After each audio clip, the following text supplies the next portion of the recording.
Hello and welcome to another midweek episode. My name is Ashley Green, and as always I'm joined by the fantastic co-host that is Aidan O'Sullivan. Of course, these are the slightly shorter Just the Tip episodes from the Successful Mentalist podcast.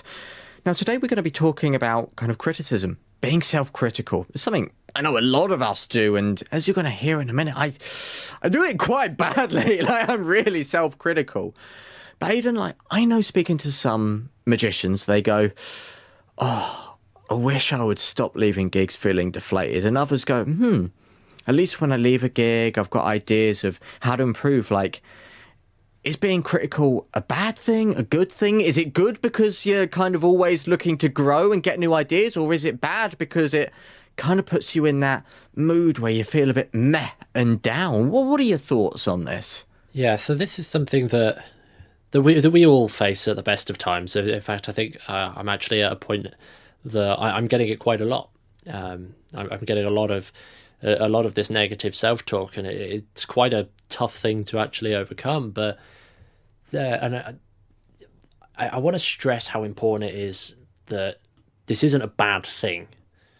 Innately, if you're having these self-critical thoughts, it's not a bad thing. And when I realised that it's not a bad thing, because it shows that I care, was a real big change in my mindset.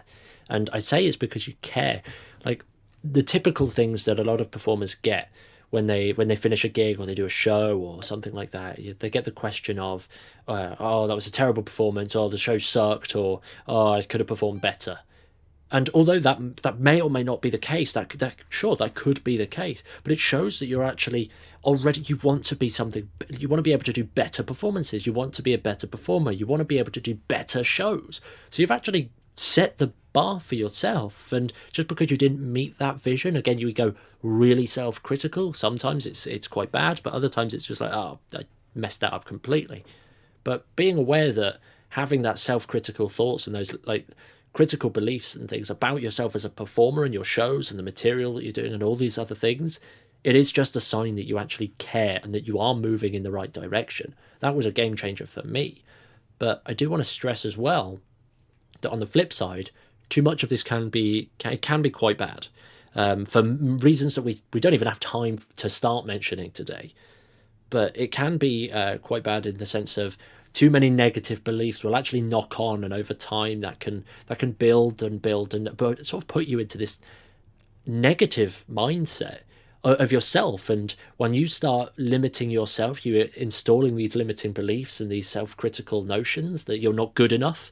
All it takes is one or two shows where you didn't perform as well as you think, and oh, I'm not good enough, oh, I'm not a good performer, and then you install that as a limiting belief. And it holds you back for performance after performance after performance. This is something that I'm quite relentless for. And there are a few things that I've done. We'll share them at the back end of this episode, actually, that I've done since I started being aware of this in the world of stage performances. But there was something about actual close-up gigs that you wanted to talk about, Ashley. Would you be able to just tell us about that? Yeah, there was. Funny enough, you've touched on something which we mentioned in, I think, one of the previous podcasts, that when you stop caring about your art, it stops being art, which is a really interesting thought when you think about it. But yeah, close-up gigs. I remember for me, when I used to do weddings, I would come out of the weddings and think, oh, I'm no good at this. This sucked. There's no point me being here. I've not really done anything useful. I've not really given any value here. It was just a bit meh. Even though the feedback I got, the whole room was ecstatic. Everyone loved it. The feedback I got from the married couple, they would say, "Oh my gosh, that's the most amazing thing ever. You've really made our wedding. Absolutely loved it." I'm still getting messages now from past weddings I've done where people going, "Yeah, honestly, we're still thinking about that thing you done at the end of the wedding where you really made it about our day. Amazing." Yeah, those weddings, Aidan, I left, and it wasn't just that critical thing oh, I should do this better, I should do this better. I left really deflated, yeah, I sucked. That was rubbish. And you are right. I know, and again, just to keep this in magic, I've seen a lot of people go through this.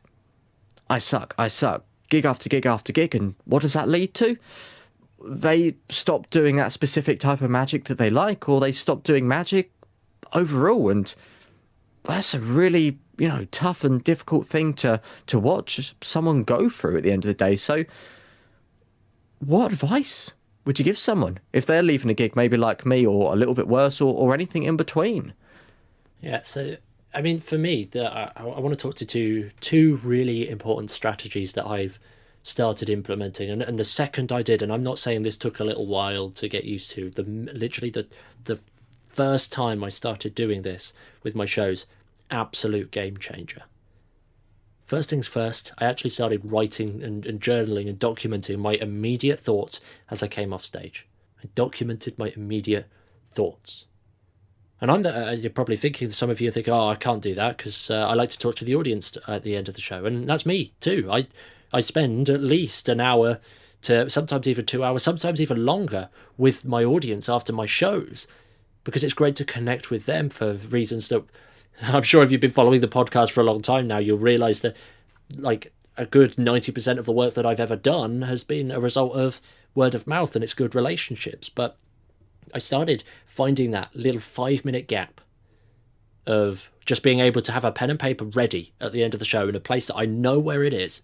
I just leave the stage, I exit the room, or even just on my phone that's in a pocket or something, just scribble down my immediate thoughts, just very quickly give yourself 5 minutes in the bathroom to do that.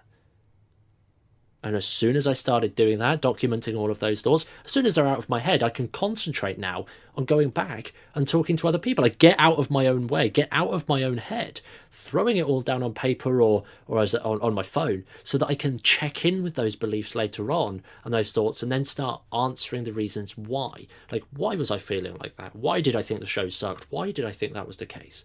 And what's actually fascinating is keeping a log of these over time, because you'll actually notice that sometimes you'll find trends. Like, this show sucked, I didn't do a good show. Like, they might be worded differently, but actually there's recurring themes. And if you find these recurring themes, voila, you found a limiting belief. You can find out, clarify that, and actually work with that. Maybe the show sucked. Well, maybe it's because there was something about the show that I wasn't prepared to do, or something prepared for. Like, you can start asking these questions and finding out why. But the second thing, and I know this is something that you do as well, Ashley, partly because I'm a part of it, but it's actually having that social support there, having that social support network to talk to people and just share your thoughts. Now, I take it to the full extreme that I bring at least 1 to maybe 4 or 5 people to every single one of my shows, people that I trust, people that I really respect and that really respect me in return. And they are either friends or family members that I can accept and get good, honest feedback from. And when I do that, I actually get those people, like after the show, tell me everything. And I write down all of their information as well, get their insight, their feedbacks, what it was like from their angle. And the best part about having these people in your audience, they can look and hear what other audience members are talking about because they're just normal audience members. It's like having a spy in the middle of your audience for all that juicy feedback. I get it all and I can take action on it. Yeah.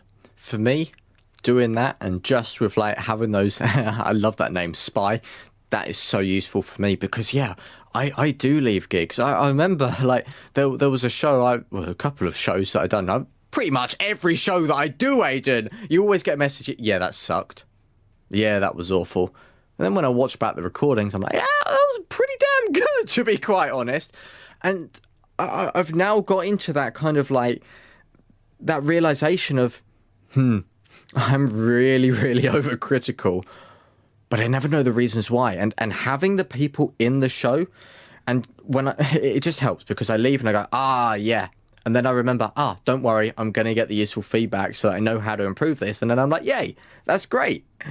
And then when I get that feedback, people are like, yeah, no, you absolutely crushed that. And I'm like, oh. And it is really interesting. But it all does boil down to that one thing, isn't it? We care so much about what we do because it's not a job. It's really not a job for us. It's something that we are a deep-rooted passion.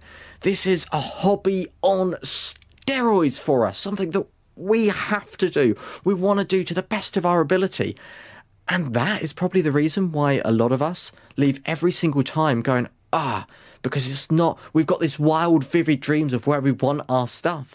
And it boils down to that old thing that when you stop caring about your art, it stops being art, because we're always looking on ways to improve. We've always got these big, crazy, wild visions. And maybe for me, that's why I probably leave a lot of my shows feeling very deflated and overcritical. I think what's really important as well is for a few people out there that are probably thinking, oh, yeah, well, you boys don't need to rely on it as income, because you've got a company and you've got some other stuff going on that actually gives you money. I have to get in and do all of this because it's my only source of income. And for the people out there that might be thinking that, or even if you aren't thinking like that, but that fits you, and magic is your full sole source of income, it's now time more than ever to double down on those beliefs.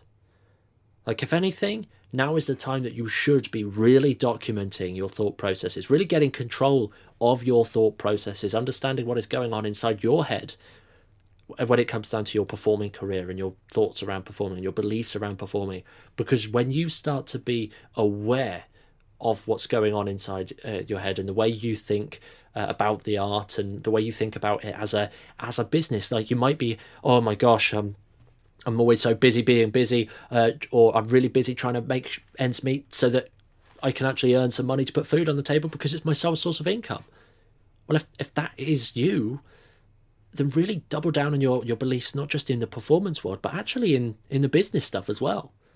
Like, we could talk for hours and hours on this stuff. And again, if like, you listeners would actually like to hear more about our approaches to being self-critical and these sort of mindset things, again, reach out and let us know. You can find us at thesuccessfulmentalist.com. You can have a look and find the links there to actually get in touch with us. But what's really, really important is that you just bring that awareness to the table.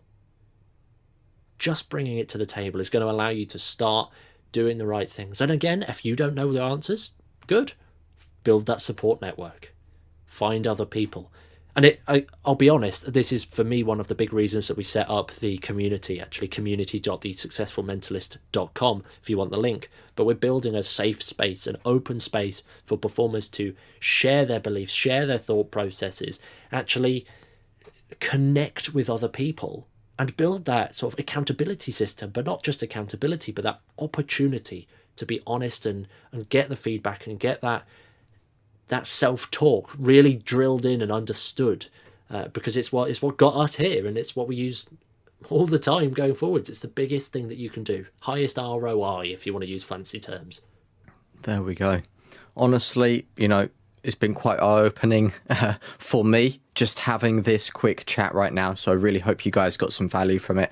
And hopefully you guys really enjoy the community, the network that we've put together, and get that really good return of investment on that. So, of course, we will see you in a few days for another episode of the Successful Mentalist podcast.